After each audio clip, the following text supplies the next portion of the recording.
Muhaimin Iskandar atau lebih dikenal luas sebagai Cak Imin adalah politikus sejati.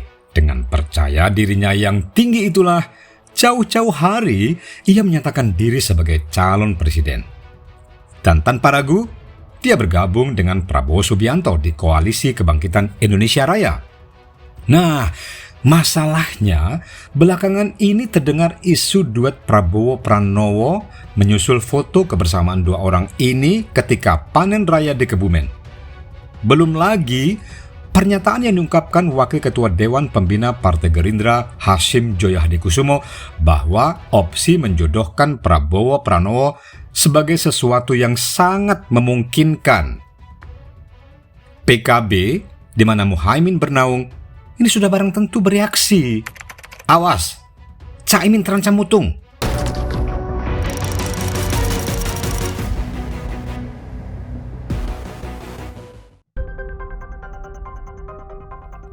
Sebagai politikus, Cak Imin sebenarnya adalah sosok yang amat santun. Meski tak sependiam Anas Urbaningrum, tapi Cak Imin tetap petakilan jika berada dalam kerumunan. Ia juga sosok politikus yang sangat percaya diri dan penuh kalkulasi praktis dalam mengejar kekuasaan. Sesuatu yang sah-sah saja kan, bahkan menjadi tujuan utama politik praktis. Dia memasang baliho raksasa di mana-mana. Ia tidak malu-malu menyebut dirinya calon presiden dan memang apa adanya jika dibandingkan dengan Puan Maharani yang tidak pernah menyatakan diri sebagai calon presiden. Puan cukup melempar kata-kata bersayap saja, walau juga lewat baliho-baliho raksasa. Saat berkoalisi dengan Prabowo Subianto di Koalisi Kebangkitan Indonesia Raya untuk menyambut Pilpres 2024, pun Cak Imin tidak menurunkan tensi politiknya sebagai bakal calon presiden. Jadilah di koalisi itu terdapat matahari kembar. Ada Prabowo dan Muhaimin yang sama-sama sebagai calon presiden.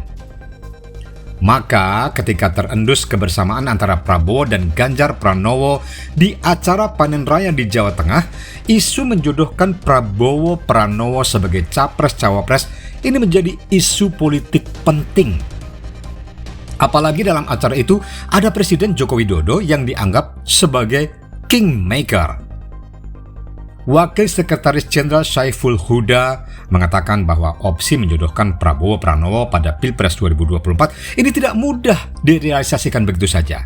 Misalnya, penunjukan usulan Ganjar Pranowo Cawapres harus disetujui Muhaimin Iskandar selaku Ketua Umum PKB. Alasannya, Muktamar PKB meminta Cak Imin maju Pilpres 2024. Nah, di sini Cak Imin memegang kunci penting dan kunci itu sangat berharga. Bayangkan, kalau Cak Imin menyatakan tidak setuju, Prabowo tidak bisa apa-apa juga. Memaksakan diri agar duet Prabowo-Pranowo mewujud. Ini akan membuat Cak Imin mudah hengkang dari koalisi, yang berakibat presidensial threshold tidak lagi terpenuhi. Sedangkan untuk mencari kawan koalisi, ini sudah sangat mepet waktunya bagi Prabowo. Jadi untuk itulah, mengapa Cak Imin tidak bisa dianggap remeh? Ia masih memegang kartu truf yang jika kartu itu dibuka, membuat Prabowo bisa gamang juga. Syaiful Huda juga mengingatkan bahwa saat bekerja sama dengan Gerindra dalam Koalisi Kebangkitan Indonesia Raya tersebut, PKB mendorong Cak Imin agar diusung dalam kontestasi Pilpres 2024. Diusung di sini tidak lain menjadi setidak-tidaknya cawapres bagi Prabowo. Oleh karenanya, kata Syaiful, syarat yang dilontarkan Hasyim tidak mudah dipenuhi karena memerlukan waktu dan pengkondisian. Namun demikian, Syaiful menghargai opsi yang disampaikan Gerindra lewat Hasyim. Meski keputusan soal capres dan cawapres di koalisi sepenuhnya di tangan Prabowo dan Cak Imin. Nah, apa yang disampaikan Pak Hasyim ini merupakan pandangan pribadi beliau. Secara resmi belum disampaikan dalam satu meja dengan Pak Prabowo dan Gus Imin. Demikian kata Syaiful sebagaimana diberitakan sejumlah media. Caimin seolah-olah ia dilahirkan sebagai orang yang mengurusi jalannya negara dan pemerintahan ini, khususnya setelah bergulirnya reformasi di tahun 1998. Kemudian pada Mei 1999 digelar pemilu legislatif di Finlandia untuk memilih anggota parlemen setempat yang disebut eduskunta, di mana Caimin juga ikut serta. Hingga akhirnya kata eduskunta ini dikenal dengan baik oleh Caimin. Tahun 1999 itu, Muhaimin mewakili PKB yang masih di bawah Abdurrahman Wahid atau Gus Dur.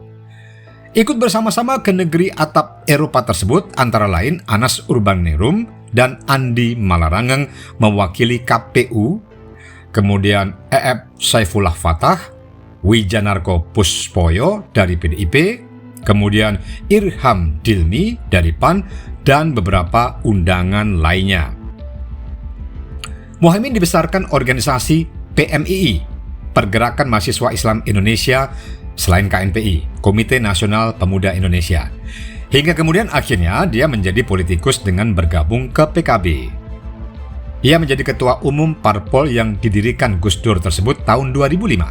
Setelah mengalami turbulensi sengketa partai yang berujung di pengadilan. Nah, Caimin berjaya setelah PKB menjadi di bawah kekuasaannya lewat pengesahan pemerintah Susilo Bambang Yudhoyono, dan berikutnya Muhaimin didapuk selaku Menteri Tenaga Kerja dan Transmigrasi di bawah Kabinet SBY. Sosok seperti Caimin dan Anas Urbaningrum adalah orang yang hadir dalam waktu yang tepat, di mana pasca Soeharto lengser yang pada masa itu calon pemimpin di bonsai Orde Baru, lalu membuncah saat keran reformasi dibuka. Mereka berdua sama-sama menjadi ketua umum partai sebagai jembatan menuju sukses dalam perpolitikan nasional.